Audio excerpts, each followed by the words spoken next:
تین مولانا عبدالستار خان نیازی اور مولانا شاہ احمد نورانی یہ 1983 میں گئے ادھر افریقہ کے کسی دورے پر، تو واپس آ کر مولانا نیازی نے بتایا، وہ کہنے لگے کہ ہم ایک جزیرے سے گزرے تو نیازی صاحب کا چہرہ، ان کی پگڑی، دستار، کھونڈا، اس طرح نورانی صاحب قبلہ کا چہرہ، جبہ اور دستار اور کھونڈا، ان کے علم و عمل، وہ کہتے ہیں ہم ایک جزیرے سے گزرے جو جزیرہ عیسائیوں کا تھا۔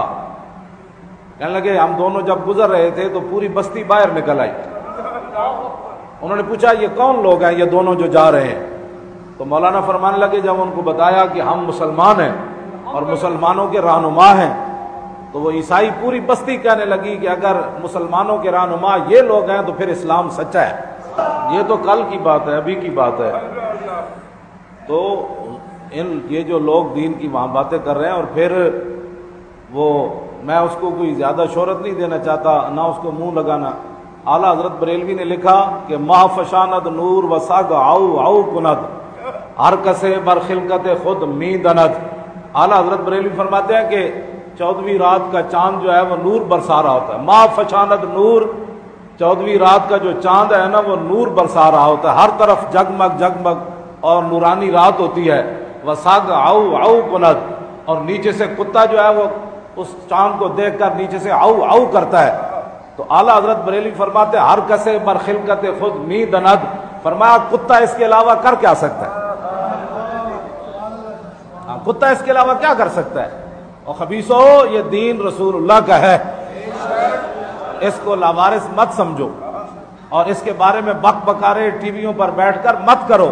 جب تم نہیں تھے نا اس وقت حضور کی امت زیادہ روزے رکھتی تھی، جب تم نہیں تھے تو حضور کی امت کی عورتیں زیادہ پردہ کرتی تھی، جب تم نہیں تھے تو لوگ بڑی احتیاط سے مسجدوں میں آ کر تراویح پڑھتے تھے۔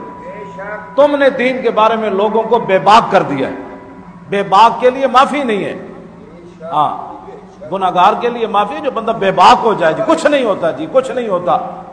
تو حضرت ابو ہریرہ رضی اللہ تعالیٰ عنہ جب یہ حدیث بیان کرتے نا کہ نبی علیہ السلام نے فرمایا کہ ایک قاری بھی جہنم میں چلا جائے گا، اور ایک سخی بھی جہنم میں چلا جائے گا، اور ایک غازی بھی جہنم میں چلا جائے گا۔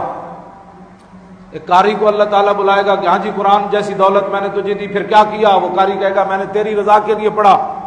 تو اللہ تعالیٰ فرمائے گا تو جھوٹ بولتا ہے، تو لوگوں کو خوش کرنے کے لیے پڑھتا رہا۔ حضور نے فرمایا پھر اونھے منہ اس حافظ اور قاری کو جہنم میں ڈال دیا جائے۔ پھر سخی کو بلایا جائے گا، میں نے تجھے مال دیا پھر تو نے کیا کیا؟ کہا کہ یا اللہ میں نے تیری رضا کے لیے خرچ کیا۔ فرمایا تو نے میری رضا کے لیے تو خرچ نہیں کیا، تو اپنی شہرت کے لیے خرچ کرتا رہا، لوگ مجھے سخی کہیں۔ اس کو بھی اونھے منہ ڈال دیا جائے گا۔ اور پھر ایک غازی کو لایا جائے گا، مجاہد کو، کہ تجھے میں نے اتنی طاقت دی، تو نے میرے راستے میں کہا یا اللہ میں تیری رضا کے لیے لڑا۔ کہا تو میری رضا کے لیے تو نہیں لڑا، تو ناموری کے لیے لڑا۔ حضرت ابو ہریرہ جب اس حدیث کو بیان کرتے نا تو بیان کرنے سے پہلے 3 مرتبہ بے ہوش ہو جاتے، صحابی ہو کر، یعنی ڈرتے تھے کہ کہیں ہمارے عمل کے اندر یہ بات تو شامل نہیں ہے۔ صحابہ یہ ڈرتے تھے، اور فاروق اعظم خود فرمایا کرتے تھے کہ جو عمل ہم نے حضور کے ساتھ کیے اس کا تو ہمیں قیامت والے دن اجر رب ہمیں دے، لیکن عمر نے جو 10 سال خلافت کی ہے نا اس کا عمر کو اجر نہیں چاہیے، بس یہ ہو کہ قیامت والے دن اللہ عمر سے پوچھے نہیں، برابر برابر کام ہو جائے۔ تو میں اور آپ کس بات کی مولی ہیں؟ ہمارا تو ہر کام ہی ریاکاری کے لیے ہے، تصنع کے لیے ہے، بناوٹ کے لیے ہے، ہم کیا دین کا کام کر رہے ہیں؟ تو کوئی خدا کا خوف کرو، دین کے مسئلے میں تم اتنے بے باک مت بنو۔ اور پھر کہتا ہے ایک بندہ، وہ عباسی نام کا وہ ذلیل کمینہ، میاں صاحب نے مجھے اس کی ویڈیو دکھائی، وہ اتنا تو بے باک ہو گیا، ذلیل کے بچے یہ پاکستان تو بنا ہی رسول اللہ کے لیے ہے، یہ تمہارے باپ کے لیے نہیں بنا، اینکروں کے لیے نہیں بنا، حکمرانوں کے لیے نہیں بنا، مولویوں کے لیے نہیں بنا، پیروں کے لیے نہیں بنا۔ یہ مجید نظامی سے پوچھا کہ پاکستان کیوں بنا؟ تو کہنے لگا انارکلی میں 5-6 دکانیں ہوتی تھی مسلمانوں کے لیے، آپ پوری انارکلی تو انارکلی کے لیے پاکستان بنا۔ نظریہ پاکستان کا ماما یہ بیان کرتا تھا پاکستان کے بنانے کا مقصد، پاکستان صرف اس لیے بنا تاکہ یہاں رسول اللہ کے دین کا راج ہو، انارکلی کی دکانوں کے لیے نہیں بنا، پلازوں کے لیے نہیں بنا۔ موٹر وے کے لیے نہیں بنا، اور جو بک بکارے ہو رہے ہیں ان کے لیے نہیں بنا۔ پاکستان کا نعرہ اب بتاؤ نا، اب تو تم اس کو سنبھال ہی نہیں رہے، تو بتاؤ ہندو سکھوں انگریزوں سے پورے کفر سے لڑ کر ہمارے بزرگوں نے یہ پاکستان ایسے لے لیا۔